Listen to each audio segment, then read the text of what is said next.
Hello students, welcome back to online English class. In the previous lecture we were reading the comprehension passage Venice of the Orient and we had read this passage. Now let us try to do the question answers. It was your homework also. Let us discuss the homework now. Write whether the following statements are true or false. Zuzwang is a water town near Venice. Zuzwang water town है Venice के पास. True or false? And I know you have written false because Zuzwang is a water town near Shanghai, that is given in the very first line. Second, the town is more than 500 years old. 500 years old? No, this is 900 years old. Okay.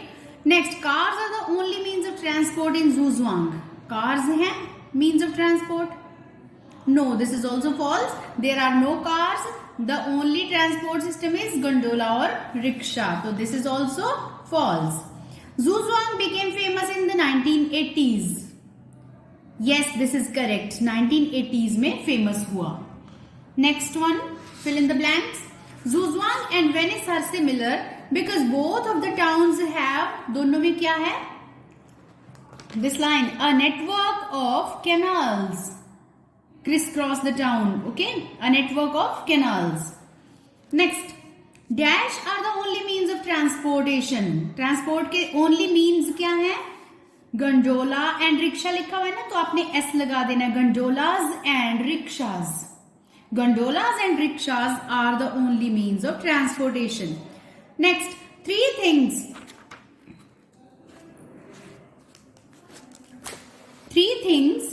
that lend an old world charm to the water town are. कौन सी three things हैं जो इसको olden times का एक charm, एक attractive place बनाती हैं? वो three things आपने लिखनी है.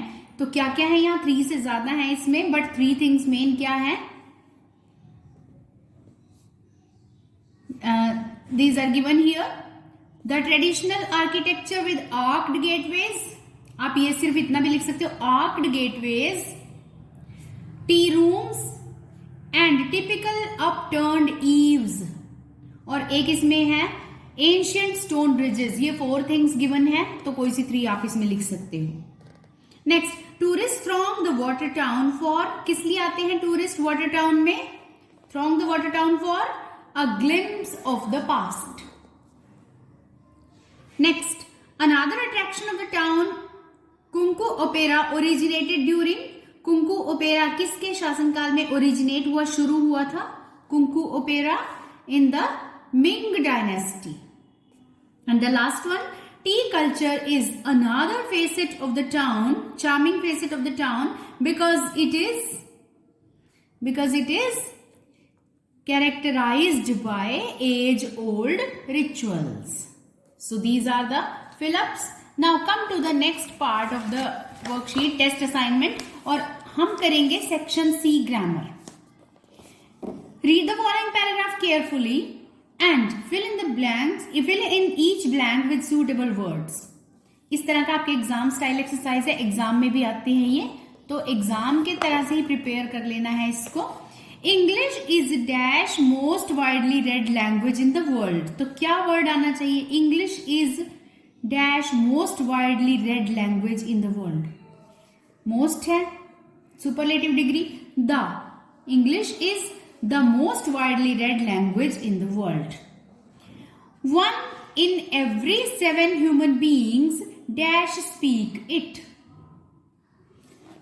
7 ह्यूमन बींग्स में से 1, 7 में से 1, हर 7 में से 1 व्यक्ति इसे बोल सकता है. Can speak it. यहाँ मॉडल्स आ गया आपका, यहाँ आर्टिकल्स आ गए. तो आप स्टूडेंट्स पूछ रहे थे ना कि ग्रामर के कैसे टॉपिक्स आते हैं, प्रैक्टिस बुक में से क्या आएगा, तो सारे इंटीग्रेटेड फॉर्म में आते हैं. एक ही पैसेज में, एक ही चीज में, एडिटिंग ओमिशंस में, सारी ग्रामर में से कोई ना कोई रूल्स चेक हो जाते हैं. यहाँ पर आर्टिकल चेक हो गया आपका, द आर्टिकल आएगा. यहाँ पे मॉडल्स आ गया, कैन आएगा. Okay. English dash the largest vocabulary of dash than 2 million words. English में लार्जेस्ट वोकैबुलरी होती है और मोर देन 2 million वर्ड्स हैं इसमें. तो इंग्लिश लैंग्वेज में होती है. English has the largest vocabulary of dash than 2 million words, क्या आएगा यहाँ पे? More than 2 million words. English dash also a crazy language. English is also a crazy language. Dash is no egg in an eggplant or apple in a pineapple. English में eggplant है, eggplant में कोई egg नहीं होता और pineapple में कोई apple नहीं होता, तो there is THERE. There is no egg in eggplant or apple in pineapple. Now next one. Read this, there is an error in each line. ये आपके एडिटिंग है, एरर फाइंडिंग जिसको कहते हैं. हर लाइन में एक एरर है. Correct the error and right the error along with the correct word in the answer sheet against the correct blank number. तो हर एक लाइन में एक एरर है, उसको आपने फाइंड करना है और उस एरर की जगह पे क्या वर्ड आना चाहिए, एरर भी लिखना है इनकरेक्ट वर्ड के नीचे और क्या वर्ड आना चाहिए वो करेक्ट वर्ड के नीचे लिखेंगे. All the mammals has hair. तो पहला एग्जाम्पल दिया हुआ है, has hair नहीं, have hair. All the mammals have hair. The amount of hair depends in the climate. Depends के साथ in नहीं आता, तो in wrong है. Depends on the climate of the area. Depends on the climate of the area. When there was warm climate. अब यहां पर ये प्रेजेंट टेंस में चल रहा है, हैज है, डिपेंड्स है, तो वॉज गलत है आपका. जब वार्म क्लाइमेट होता है इज आएगा. When there is warm climate animals has short hair. तो क्या मिस्टेक है? एनिमल्स है और यहां हैज लिख रखा है. एनिमल्स हैज नहीं, एनिमल्स हैव. अगर वार्म क्लाइमेट है तो छोटे बाल होते हैं. At cold regions like the North Pole. At नहीं, in cold regions, I capital. In cold regions like the North Pole, animal have long hair. फिर animal आ गया और have है, ठीक है. animal have नहीं, animals. animal wrong word है, animals. animals have long hair. ठंडे एरियाज में long hair होते हैं. Animals like yak and polar bear, इस लाइन में कोई मिस्टेक नहीं है, क्रॉस क्रॉस ऑलरेडी गिवन है. Animals like yak and polar bear have the thick fur. Have the नहीं, have a thick fur. In this way you will do the editing passages. Edit करना, mistakes find out करके उस mistake वाले incorrect word की जगह correct word लगाना. Now the next one, in the paragraph given below, one word is missing from each sentence. ये आगे आपके omissions. Omissions means एक word missing है. उस missing word को आपने देखना है कि कौन सा word missing है और उसकी जगह पे correct word, जहां पर वो missing है वहां slash लगाते हैं या missing word लिखते हैं. मिसिंग वर्ड से पहला वर्ड और उसके बाद का वर्ड, ये पहला वर्ड, ये बाद का वर्ड और ये मिसिंग वर्ड, इस तरह से अपनी एक्सरसाइज में करना होता है. तो मिसिंग वर्ड ढूंढना है. The Neem tree which is native of India. Which is native लिखा हुआ है तो which is a native of India. The Neem tree which is a native of India is found all the parts of the country. Is found all the parts of the country, क्या missing है? Is found इन. तो found आपका पहला word है, इन आपका missing word है और all आपका आफ्टर वर्ड है. Is found in. Is found in all the parts of the country. Next देखिए, it is highly medicinal plant. It is highly medicinal plant, तो क्या मिसिंग है? It is a. तो is पहला word है, अ आपका missing word है और हाईली आपका आफ्टर वर्ड है. ये तीनों वर्ड्स आपको लिखने होते हैं. अ मिसिंग वर्ड है. It is a highly medicinal plant. Its leaves, flowers, bark and oil been widely used. तो क्या वर्ड मिसिंग है? Its leaves, flowers, bark and oil been widely used. तो बीन नहीं, क्या रह गया यहाँ पे? ऑयल के बाद क्या? ये सारी चीजें हैव और आगे बीन.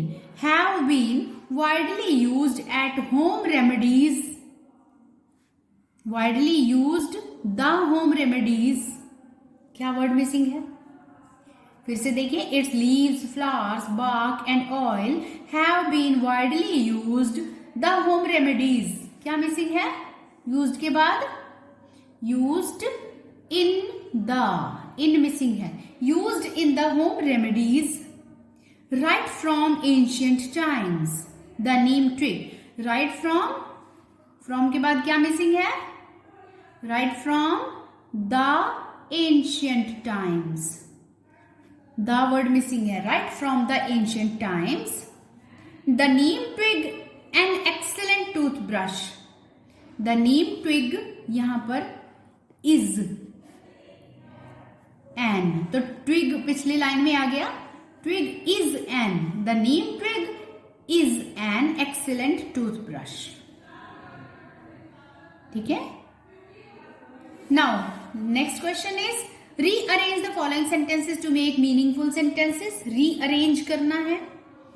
जम्बल्ड ऑर्डर में लिखे हुए वर्ड्स, इनको रीअरेंज करना है, मीनिंगफुल सेंटेंस बनाना है. Colour, is, Joy, festival, Holi, happiness, of, the, of, and. तो होली फेस्टिवल की बात हो रही है. होली क्या है? कलर्स, हैप्पीनेस, जॉय, ठीक है, ये सब है. तो कैसा फेस्टिवल है? Holi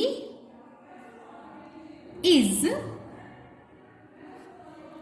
the festival of, Holi is the festival of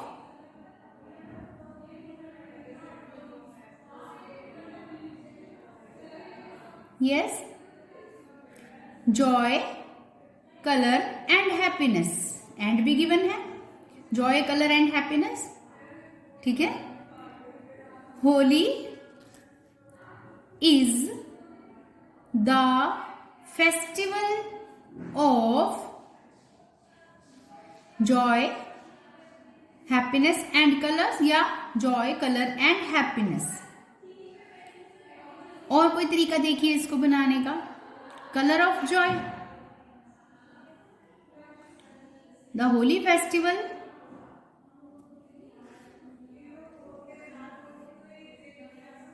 the Holi festival is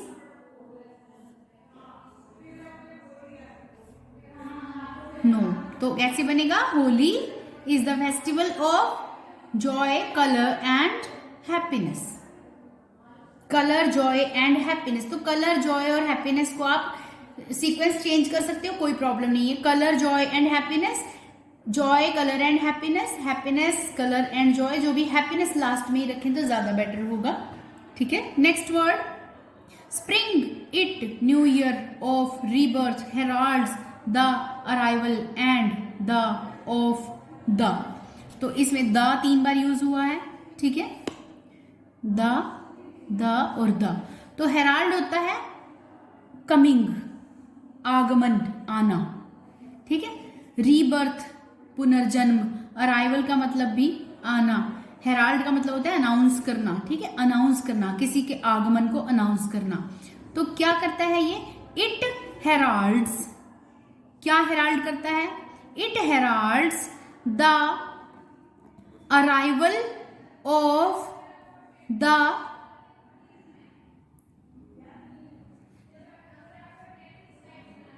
new year and the rebirth of spring. Spring season दोबारा से जन्म लेता है, दोबारा से आता है. ठीक है. It heralds the arrival of new year and the rebirth of the spring. It heralds the arrival of the new year and the rebirth of spring. ठीक है. यहां स्प्रिंग के साथ सीजन है तो द नहीं लगेगा, द स्प्रिंग नहीं लगेगा. It heralds the arrival of the new year and the rebirth of spring. Next, with play, pranks, color on and water each other, people, friends and their. लोग क्या करते हैं, एक दूसरे पर प्रैंक्स, चालाकियां खेलते हैं और कलर फेंकते हैं एक दूसरे पर। तो कलर के साथ चालबाजियां करते हैं, रंग डालते हैं, बहुत ही एक तरह से चालाकी से रंग डालते हैं। तो क्या बनेगा सेंटेंस? पीपल क्या करते हैं? Play pranks, people play pranks with color and water